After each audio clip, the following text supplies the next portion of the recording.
Andrew, can I get a thumbs up that everyone's ready and that I can start? You're coming across loud and clear. Perfect. We're streaming well, so off you go. Excellent. Thank you very much. So thank you, Andrew. Thank you, Anita. And thank you, Prof Kirsty Donald, for the invitation to join you today.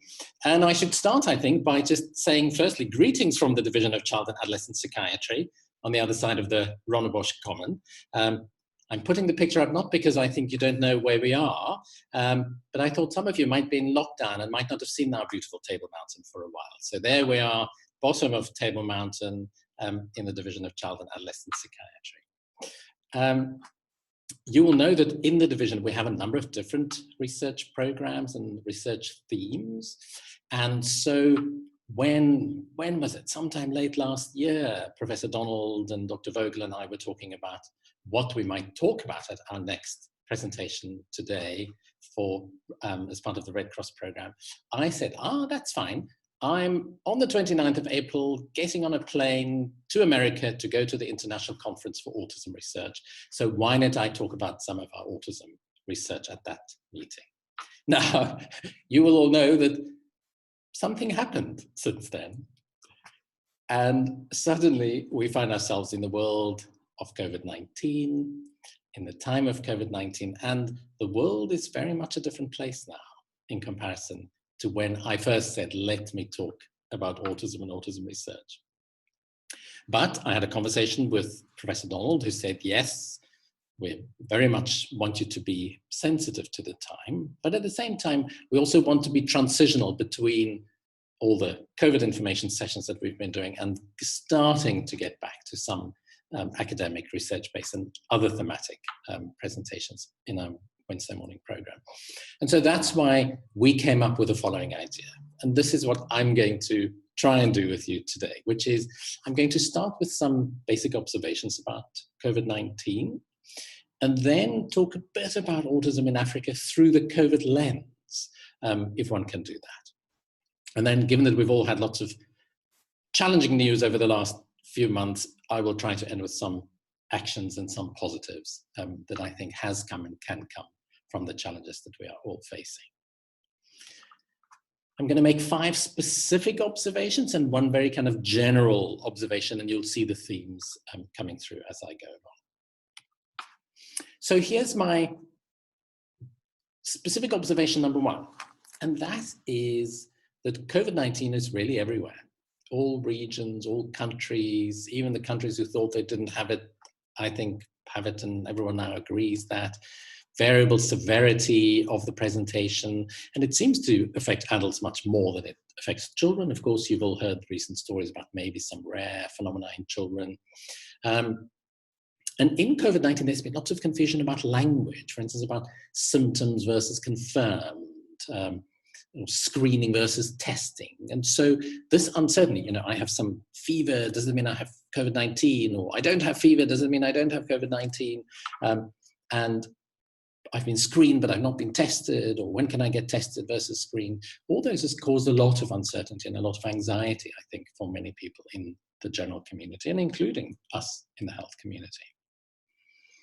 Just the dashboard that I'm sure all of you have been looking at over the last few months from the Johns Hopkins, just showing at the moment, we're just over 3 million cases worldwide, just over 200,000 deaths, and you can see the distribution, and it really is on every continent and in most regions of the world, even though at the moment in Africa, it doesn't look quite as prominent as elsewhere. Observation number 2 is one of fake news and the infodemic. It's been startling just how much unusual information there's been about causes and treatments of coronavirus and COVID-19 over the last few months, and you've all seen it. I'm not even going to list a long list of things, including 5G airwaves and conspiracies and treating with all sorts of unusual things, including ultraviolet light and sunlight and drinking alcohol and gargling with it, etc. And there's been a vast volume of information, and very strikingly, the information has been changing everywhere. Every week we have new information that we have to incorporate. And all of this has also led to huge amounts of uncertainty and anxiety for people everywhere in the world. Here's one of our favorite ones of the last week. You've all heard about question raised, and there's a kind of a mock paper in the New England Journal of Medicine saying President Trump asked about ingesting disinfectants and bleachers, and the short answer of this is they read the label and they said, don't do it, it'll kill you. And that was just one of many, many examples in recent weeks.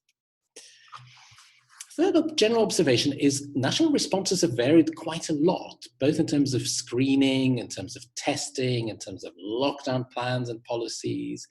It's also been striking just how variable information systems around the world have been. Some very good, some very rapid. Look at this Johns Hopkins system, variable expertise. But I think in most countries, it's really put the spot on the weaknesses in health systems and other systems across the world.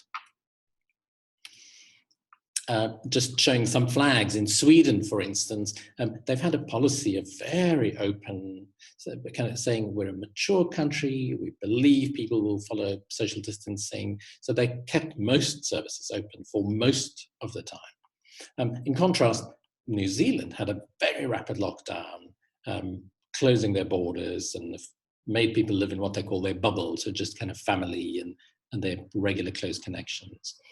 In the UK, interestingly, for instance, at first, only people who were ill in hospital were able to be tested for COVID-19. And even today, you can only be tested if you are in hospital, if you are ill, if you're in a care home, or if you're a key worker, so a doctor, nurse, teacher, etc. And as you all know, in the US, each state has had their own rules and policies and approaches to screening, diagnosis, and lockdown. Observation number 4, technology for everyone. Suddenly, the world has become so interested in the power of digital technology to connect people, to connect us to information, for tracing contacts. You will have seen the apps that are now popping up everywhere, including in Australia. And of course, technology for education, to access education for children. But it's also really emphasized what we call the digital divide in the world. And the digital divide, this is just one illustration of that. If we look at percentage of families who have internet at home as a proportion of country population, you can see many parts of the world have very high rates of access to the internet. But if we look at our own continent, the rates are very different. The average access at home to internet, and particularly to good and fast internet, is actually about 20 to 25% in Africa. So that's very different from many other countries. And therefore, the ability for people to access online stream virtual classrooms have been very different in different parts of the world. Just one comment about South Africa. You will all know that even in our little allegedly yellow spot, there will be huge variability in terms of who does and doesn't have access to internet and to data, etc. And my 5th specific observation is about the burden on families. It's been amazing actually to see that ultimately the burden comes down to families in terms of their self-care, care for the children, other dependents. The economic burden has been enormous. And of course, the emotional burden has been very, very striking. And many of you, I'm sure, over the last few months have experienced just these sorts of emotions of being overwhelmed by all the tasks, both in terms of information and house tasks and working and feeding and so on. And I think that's been a striking feature too. And so my general observation is really one that reminds us of the psychology of uncertainty. And I know people have talked a bit about these sorts of concepts in recent weeks, but just a kind of a brief story about the psychology of uncertainty. And it goes a bit like this. When there are uncertain events, or when we don't quite know what the outcome of events will be, we all naturally start to have different thoughts and images, worrying about things, thinking terrible thoughts, not tolerating not knowing, etc. And that leads and is associated with lots of emotions, including feeling uneasy or anxious or nervous or whatever that might And it has many physical sensations. So many people have been feeling quite physically unwell as well at times. And of course, it's associated with lots of behaviors that many of us have tried to do to try and reduce this uncertainty, make things more certain, make lists, plan, over-prepare. That's where all the buying of blue rolls come in, I think. Checking, being overprotective, etc., etc. And so hold this thought. You might think which of these you've done, but I'm going to come back to these basic principles of the psychology of uncertainty. So let me now switch to talking a bit about autism. As I said, we wanted to try and have this be a bit of a blend or a integrated session. So here's a picture of my research team. It's called the Center for Autism Research in Africa. This is what we looked like a couple of years ago at our end of year function. This is what we look like at the moment. And we've certainly done a lot of work via Zoom, and Zoom has become everybody's best friend. So at least I managed to get all these guys smiling for the picture. The team is bigger than this, but these were the people who were first on the Zoom call of that particular day. And many of them are staff, including clinical staff here at Red Cross.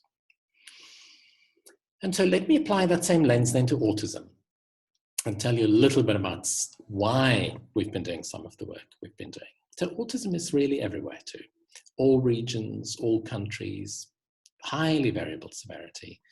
And of course, the difference is that children and adults are equally affected. In a way, we might think children are more severely impacted just because it starts in early childhood. That's the time when we might think about, do they have autism? Can we get a diagnosis and support?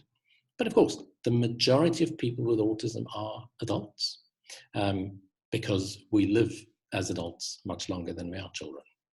And in autism too, there's been huge confusion about language, symptoms versus confirmed. So does my child have autism, or do they have autistic traits? If my child has poor eye contact, does it mean they have autism? If they don't have poor eye contact, does it mean they don't have autism?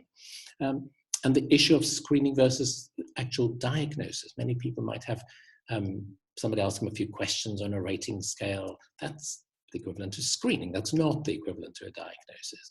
But these sorts of issues have also led to lots of uncertainty and lots of challenges for families everywhere, but particularly in our continent and in our country, where access to expertise is so limited.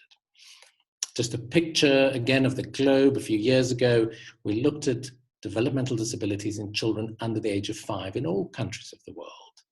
And what we saw was that at least 52 million under 5-year-olds have one or more developmental disability. So that's a vast number. If we think about the prevalence of autism in the range of 1 to 2%, the estimates therefore are that about 70 million people have this lifelong condition that has a major impact on them. And interestingly, the study of the global burden of disease showed that the rates of developmental disabilities have been increasing most rapidly in Africa. And so the challenge for us is these developmental disabilities, including autism, are increasingly identified, and we are really not ready on our continent to identify, to treat, and to support families. Fake news and the INFOdemic. Very interestingly, the picture in autism is very similar in terms of causes, treatments, lots of information, changing information, and really causing significant anxiety and uncertainty for families. Here's just one example from a team in Kenya, colleagues who asked parents and professionals for their views about the causes and treatment for autism spectrum disorder. And what they found was interesting. People perceived that autism can be caused both by kind of supernatural things such as witchcraft and evil spirits and curses. At the same time, they also believed that they were biomedical or medical causes for autism, that therefore, if we think about treatment options, that there are therefore traditional treatment options, such as through healers or traditional healers in spiritual ways, and what in this study was called modern treatments through health facilities and evidence-based medical care. And this is important because if we want to identify people and treat people in an appropriate way in our continent, we have to understand how people think about these things. You'll be amazed to hear that almost exactly the same treatments have been proposed for autism. Bleachers have been proposed for autism. Vitamin D has been proposed as a possible treatment and cause for autism. So it's fascinating just how similar some of these unusual recommendations have been in similarity between COVID and autism. And these are the reasons also why we've done quite a lot of work in South Africa to try and understand parental perceptions about what they see as important for early autism intervention or any autism intervention, so that we could understand cultural views, preferences about language, where intervention should happen, how much people are able or willing to pay, who should provide it, etc. How do we do it in a way that's not stigmatizing to families? And similarly, we've also realized, exactly it's the same in the COVID-19 situation, the decisions ultimately are made at the government level by decision makers and funders. And so we also realized that we needed to get the perspectives of government and funding professionals about autism, its treatments, where it fits into national plans, health plans, etc. So that if we understand those views and perspectives, we can try to influence them in a way that would support evidence-based interventions. Item 3, the national responses vary, and as in COVID-19, screening, diagnosis, interventions, highly variable around the world. And in some countries, people have amazing information systems and systems to do developmental monitoring and then go on to diagnosis and then support people into interventions. But we know that in our country and on our continent, this is definitely not the case. And autism also is a condition that really shows up weaknesses in health and other systems, because we know we need an integrated approach with all sectors involved in order to support families who live with autism. So let's just use the WHO level of care as an example to think about identification of autism, for instance. So the idea from the World Health Organization is at a universal level, there should be access to for everyone. Then a smaller group might have to go to targeted services, and the smallest group receives specialist care, such as the kind of care that we would provide in a specialist or tertiary hospital. And so if we think about screening or identification of kids with autism, the idea should be that there should be broad ways to identify people at risk, and then steps where they can be diagnosed as appropriate, and only a small proportion needs to go on to specialist level. Unfortunately, we know on our continent, in our country, the majority of expertise in autism lies at a specialist level. And there are almost essentially no tools at a lower level to support the identification and diagnosis of autism. And so that's one of the reasons why we've started a project funded by Autism Speaks, supported by the International Society for Autism Research and the World Health Organization, to develop a screening and diagnostic tool that has some functional assessment component that will be culturally fair, that can be used globally, that's freely available, and that's aimed at that primary level of care, and maybe going up to a secondary level of care max, but that's not aimed at specialists to do the screening, diagnosis, and functional assessment. And this is a project we're deliberately doing with a prominent African presence. Amina Abubakar Ali from Kenya is leading it, with Melissa Gladstone, who's UK-based, but she also works in Malawi, and I'm the third person helping to develop this project. The same principle of kind of step care, it also applies to interventions. And so we know that all families with autism should have access to basic level of information and care, and then slightly higher levels as required, and up and up and up to the very specialist, very intensive care. But you know, and I know, in our country and on our continent, there's actually very little access to specialist support for intervention, and most of it sits at high levels of expertise. And so that's also why we and many other people have been trying to think, how can we use the expertise we have at this higher level to do task sharing down to lower levels of care, and from that level down to primary levels of care, so that we can develop a system whereby families can get access to basic, simple interventions, parent education training, etc., provided to them by non-experts or community support staff, people, families. And then as required, they can go up to a higher level of intensity and support, and then go to the most complex and complicated levels of intensity and support provided by people with the greatest level of expertise. And I'm going to give you 2 examples of studies that we've been trying to do in the team in this sense. So at this universal level, Liesl Schlebusch, there's Liesel's picture on a recent Zoom call. Liesl is leading a project called the Diamond Families Project, and it's a caregiver skills training program developed in collaboration with the World Health Organization and Autism Speaks. And we are piloting it in South Africa in partnership with the National Department of Social Development, Autism South Africa, and many other partners. And the idea of that program is it should be available to families who have concerns about a child with a developmental disability. So if mum or dad are worried about the child's development, they should be able to access this program to get good skills, accurate information, and evidence-informed advice and skills training on how to work with their family member. They don't need a diagnosis of autism, but this is there for that very bottom level. And Liesl has led adaptation of the program, checking appropriateness in our context, and next step training, and then implementing it into very low resource settings in Northwest Province. So that's one example. The second example is another project where we're trying to use a cascaded system of intervention. So here the example goes like this. We have Lauren Franz, who's the intervention expert. She's based at Duke University in the US. And Lauren has trained our 3 local supervisors, Nolene Seris, Noktula Shabalala, Marissa Falyun, who can therefore work with families in multiple South African languages.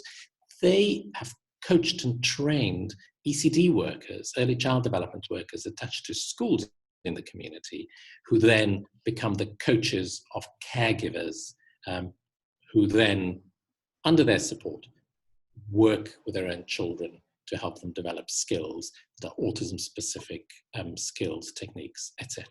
And so you can see all of this too is to try and build that pyramid of support and that pyramid of intervention.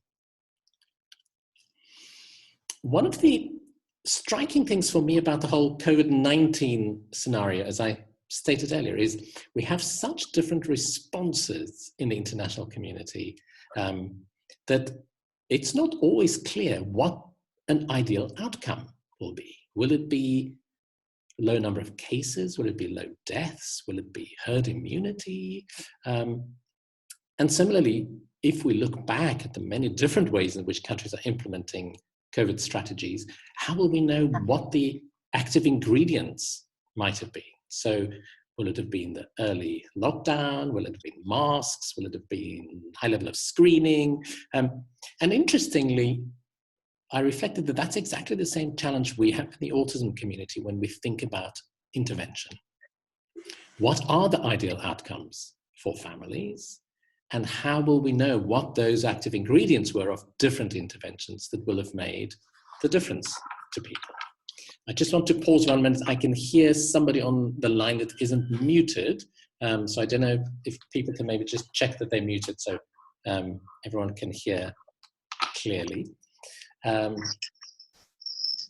so this question about outcomes and active ingredients has really interested us in the team as well. And so one example, John Joe Dawson-Squibb, one of our clinical psychologists here at DCAP, and I wanted to ask a question, how will we know to select the most appropriate intervention for a particular setting? We need to come up with a plan, we need to make a proposal. What should we do? And John Joe used a multi-stakeholder approach. They asked families and professionals and policymakers and funders and researchers, and they came up with these 3 key topics that would be important in selecting of a program for a particular setting. Number 1, they said, yes, of course, outcomes are super important. We need to think about parental outcomes or care outcomes, child, family, community outcomes. But we also need to think about the processes and procedures for this intervention. It needs to be accessible to people. It needs to be acceptable to people. And here you can see one of the themes in particular that's come up is that of psychological process. So if we think about the COVID-19 anxiety, people have been saying it needs to be done in a way that would make me feel supported through this uncertain journey. Hello, somebody's talking, somebody's not muted. Audrey van Schalkwyk, it might be you. Maybe just mute everybody and then Petrus can unmute himself again. I'll do that.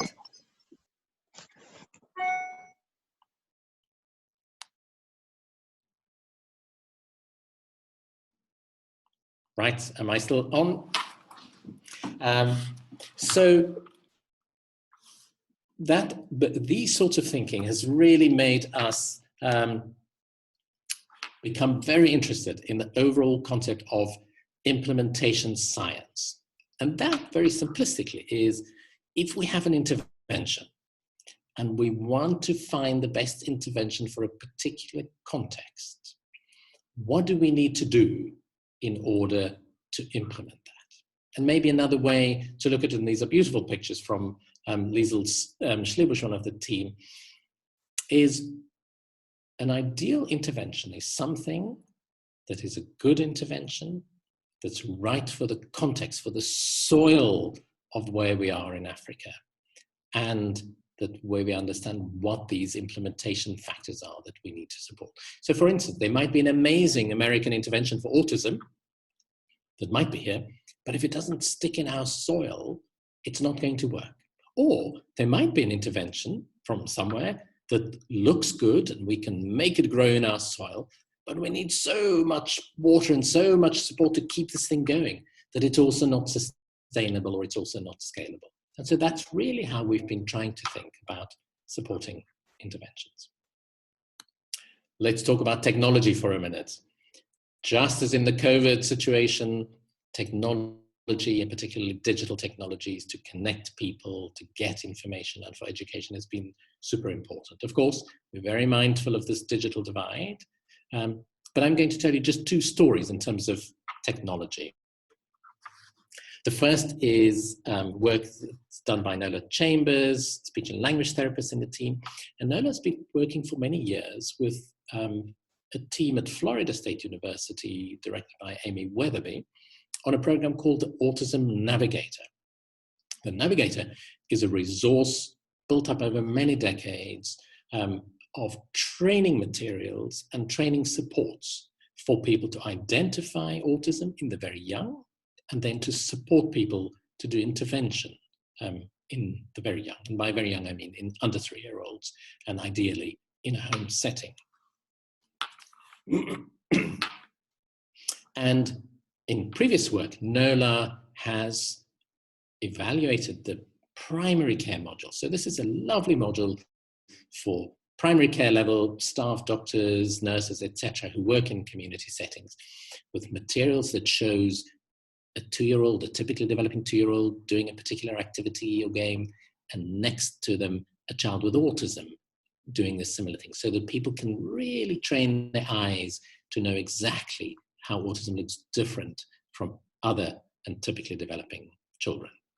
And Nola showed that it was very positively received. There were some comments about it, mainly technical challenges for people to access it with limited bandwidth and data and those kind of things.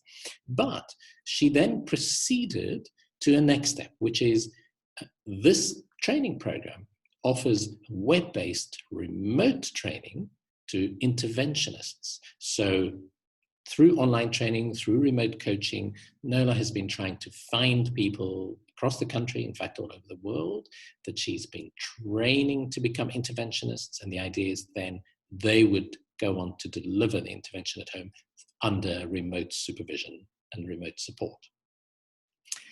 I'm going to tell you that over the last year, Nola has really struggled to find people. People have said, that's a wonderful program, I'd love to do it, but I just don't have time. My work is too busy. My boss won't allow me to do online training. And I'm sure you can all imagine what happened over the last 2 or 3 months. Suddenly, lots of people have become interested in doing online training and doing remote coaching. And suddenly, NOLA doesn't have enough hands and enough hours in the day to support people to learn this new skill through remote coaching. And so I think it's just a really interesting example of how our thinking towards technology to support us has changed the interest in this particular study and a particular approach. Second example is we're also very interested in how we can use smartphone technologies, because we know many people have smartphones all over our country and all over Africa. And we don't have experts and expertise, and maybe we can find a way of using this kind of technology to identify people at risk, to give people support for intervention, and maybe to monitor responses to intervention. And here in the picture, you can see Aubrey Kum and Eugene Davids in a family's home here in Cape Town with a child and mum and child completing the app. And just briefly, I think we have a minute to show you. It has some background sections and some questionnaires that people filled in. And then we showed the children 4 short little videos. And I'll show you what the videos looked like. They were different little things. I don't know if that's very loud. So you could see the little bubbles, and there was a little bunny hopping. Some people didn't like the bunny very much. And there was like just a non-biological motion or movement of something. And then there was a human interaction. And we used the selfie camera to record children's facial expressions or the landmarks. And then automated algorithms could quantify those facial expressions into different ones. And I'll just show you broadly how that works. So here you can see the facial landmarks of one such move. And you can see it classifies automatically as neutral, and in a minute it's going to go to happy. There's a smile, and the child looks away. And if you look now, they come back, still a happy smiley face, and gradually it's going to go back to neutral. So it can quantify in exquisite detail these kinds of things. And Aubrey and the team, in collaboration with our colleagues at Duke, who developed this particular app, evaluated here in South Africa. And it has lots of positives. We identified a few challenges, particularly in terms of the cultural translation of the materials, etc. So that's something to work on. And in fact, now Marisa Viljoen, one of the team, is working on a tablet-based version that incorporates some of these facial landmark and emotion recognition tools, but also has a number of other parameters that might be relevant to help identify children at risk of autism and to see if we can differentiate them from children with other developmental disabilities or typically developing kids. Of course, there are many, many challenges to technology. You've all experienced internet challenges: speed, cost, data, speed, cost, and of course the issue of safety and vulnerability of people through online or through remote connection. And there are many predatory practices. There are people selling all sorts of things that they claim to be helpful that really doesn't have an evidence base. So these are significant risks that we need to be mindful of, particularly in Africa, where people might be even more vulnerable to these kind of things. And of course, there are challenges to doing remote coaching.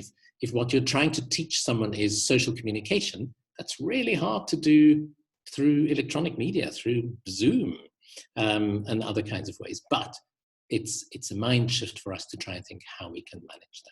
And of course, that whole digital divide, if our goal is to reach families who are the hardest to reach, we cannot just assume that everything should now be done electronically and remotely, because families who need it most will still be the ones who will miss out. And observation number 5, the burden on families that I talked about in terms of COVID-19. In autism is exactly the same. Autism is the developmental disability with the greatest burden of all developmental disabilities on families. Self-care, care, economic, emotional. And I'll just show you some numbers from the USA. This is a study done a few years ago showing that in preschool children, school-age children, and then adults with and without intellectual disability, just how high the average annual costs have been for people. You can see it's an average of about at least $100,000. What's that? That's 2 million rand per year per person. And you can see that the costs are things like special education and medical care and other therapeutic services, but it also includes productivity loss to parents. And it also includes accommodation and other kind of residential costs. So autism is the most expensive disability and the disability with the greatest burden in terms of stress, family stress, etc. And the costs, of course, are growing. Now, you might say this is America, but it's not Africa. We do have some information from Africa. This is a little study a survey done by colleagues in Pretoria, where they asked 234 caregivers of children who go to autism-specific government schools. And you can see 42% were single mother carers. Most, or at least half, had social care grants. Almost 60% didn't own their own homes, so they're living in rented accommodation, etc. And what was very striking to me is that 20% of the monthly income of families was spent on autism-related transport, school, medical, etc. So imagine 20% of your income having to go to support one child with a particular disability, when already you might live with significant financial strain. So I hope this will at least give you a sense and help you understand why in our research team we are interested in screening and diagnostic tools for autism, why we're interested in really trying to understand interventions and what interventions will work and for whom and in which kind of setting, and why we're interested in health and education systems. I haven't even mentioned work by Strosha Pillay, who works in the Western Cape Education Department, trying to understand our education systems for children with autism, and why we are so interested in training and technology and using technology for all of these other purposes, because we know just how culturally, socioeconomically, and linguistically diverse our country and our continent is. So let me come back to the psychology of uncertainty. I mentioned all these earlier about the fact that it's everywhere, that we have all this fake and changing news, that it's so different in different settings. People try to reach out for technology and the huge burden on families. And I want to take you back to this picture I showed earlier in terms of the psychology of uncertainty.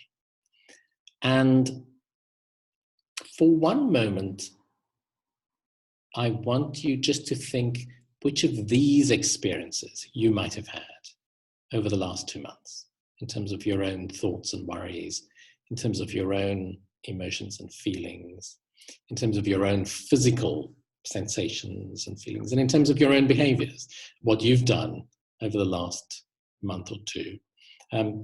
And you've probably experienced changeable things, and it's probably gone through waves of getting better and worse. And now I want you to imagine, and I want to tell you that because of their social communication difficulties, most people with autism find it very hard to predict social outcomes of events, because they find it so much harder to read social events and social interactions, etc. And so I want you therefore to imagine that for a child or an adult with autism, this may be how they feel every day of their lives, not just how you felt over the last month or two. And I want you to imagine that for parents and carers of people with autism, because of the uncertainty about services and the lack of access to support, parents and carers too may have had ongoing or recurrent bouts of this uncertainty about the future for their child, access for next steps, what will happen, changes in rules.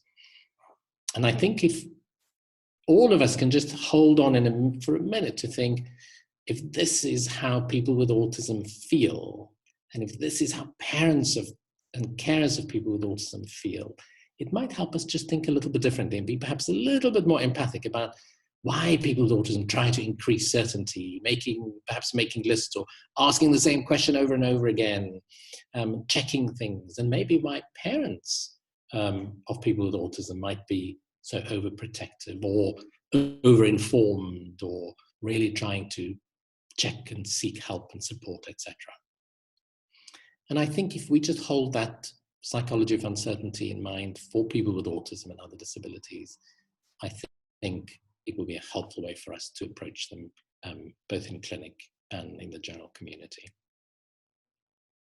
Now, I said I didn't want to end on just negatives. I think there's been some positive things that have come from COVID, and I'll give you just a few examples here.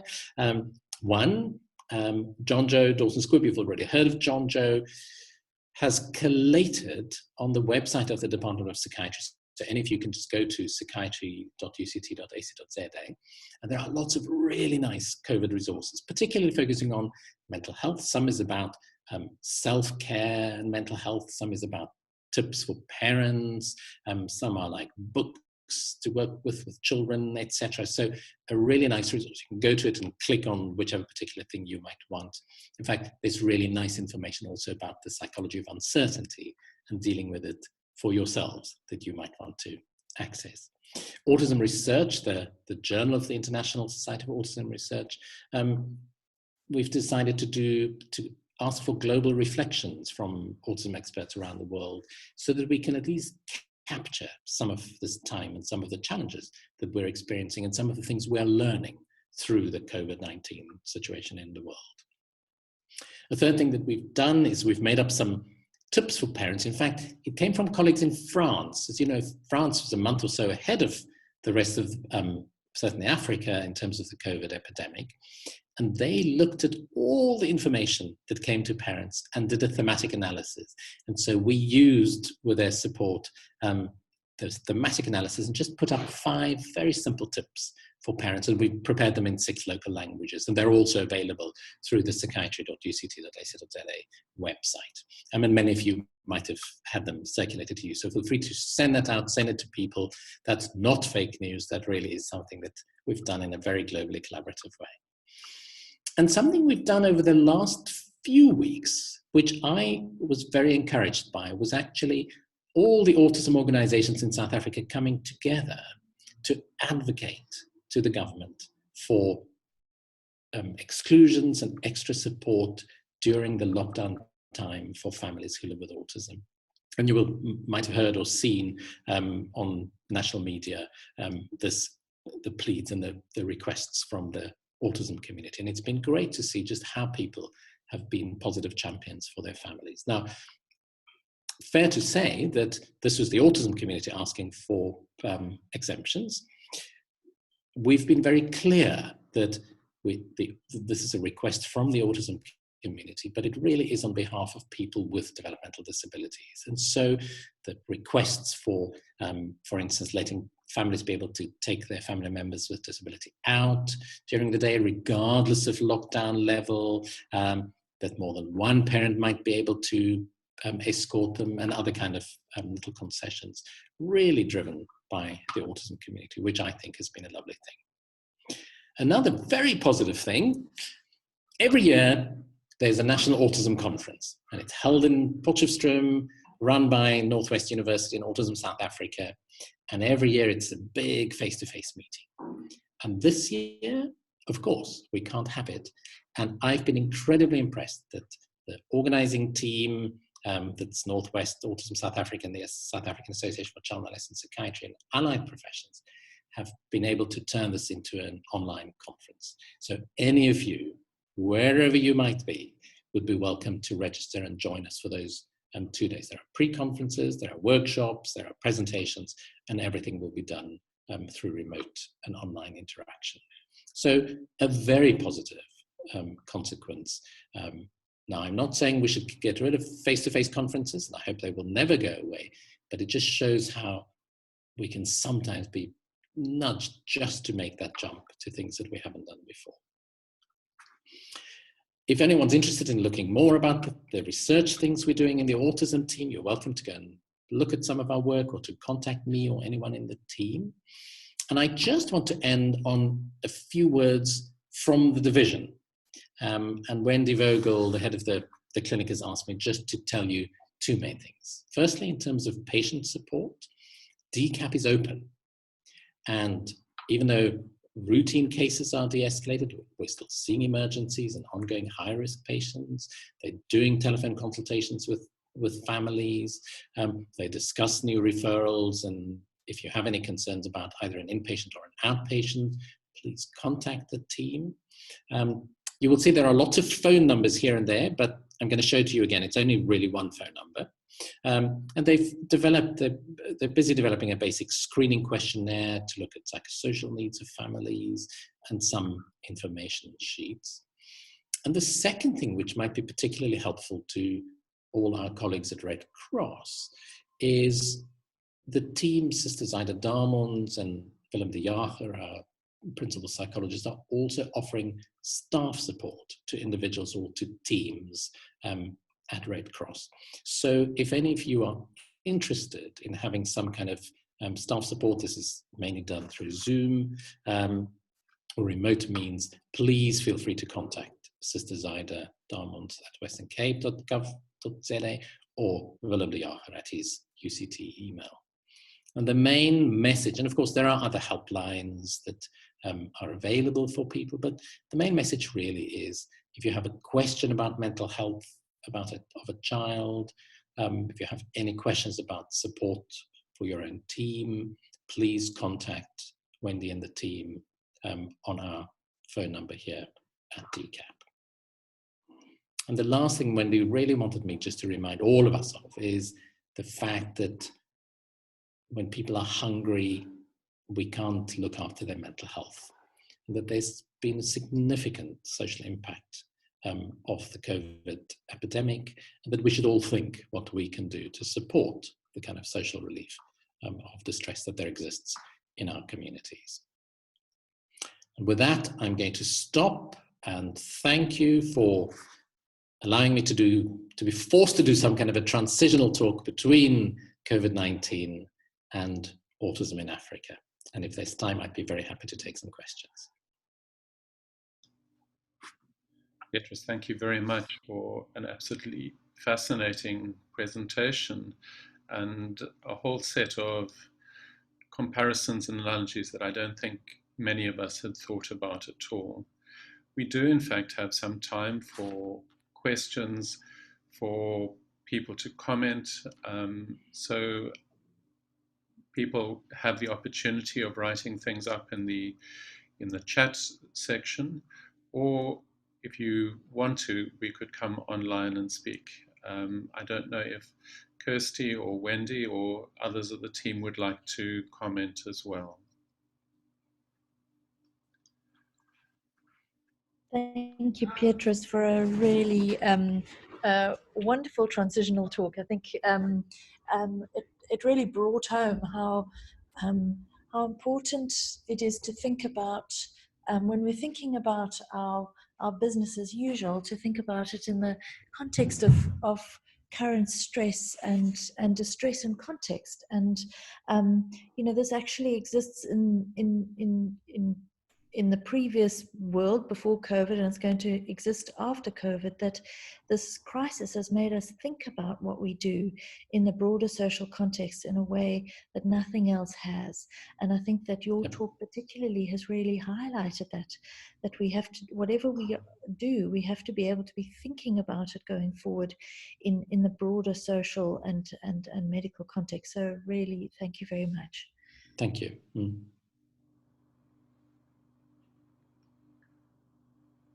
And I think, you know, it's just been fascinating that the globe has been connected through this unusual scenario and situation. And it really has made us all think through a different lens at the things we do, the things we can't do, the things we'd like to do.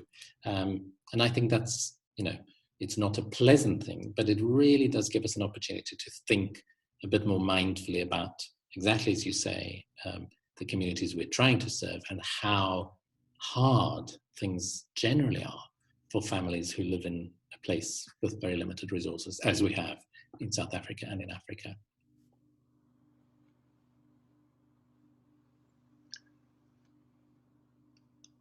Thanks very much, Petrus. As one can see from all the chat comments through, people have been deeply appreciative of the presentation and the perspective that you've actually been able to give us. I think for many of us, we're going to need to sit back and think a lot about the implications of what you've said for many of the areas where we work. It doesn't seem as if there are any other comments or questions coming through. So then my final tip to everyone is to go to the Psychiatry website, and you will see there's a lovely little short piece on the psychology of uncertainty, managing uncertainty in uncertain times. And it's a really nice piece for all of us as healthcare professionals and anyone, just to read, to reflect. And it gives short little tips of things you can do to manage your own uncertainty and becoming overwhelmed by uncertainty, as we all are at times. Thanks very much, Petrus. And just to let people know that we have in fact recorded this session. I don't know if Petrus will be able to let us have his presentation in a PDF form, but otherwise we do have a recording of the session. And if people contact Abigail Adams, she would be able to direct you to recording so we can share this information and also revisit it if that would be useful. Right, sure. And we'd be very happy to add the link, if you like, also on the Psychiatry website. I'm very happy for you to use it there as well. That's fantastic. Thanks very much, Petrus. Well, with that, a huge thanks to Kirsty, to Abby and the whole team for putting it together, to Petrus for a wonderful presentation, and all strength for the day. And I hope that we're all able to deal with our uncertainty. Thank you very much. Thank you, everyone.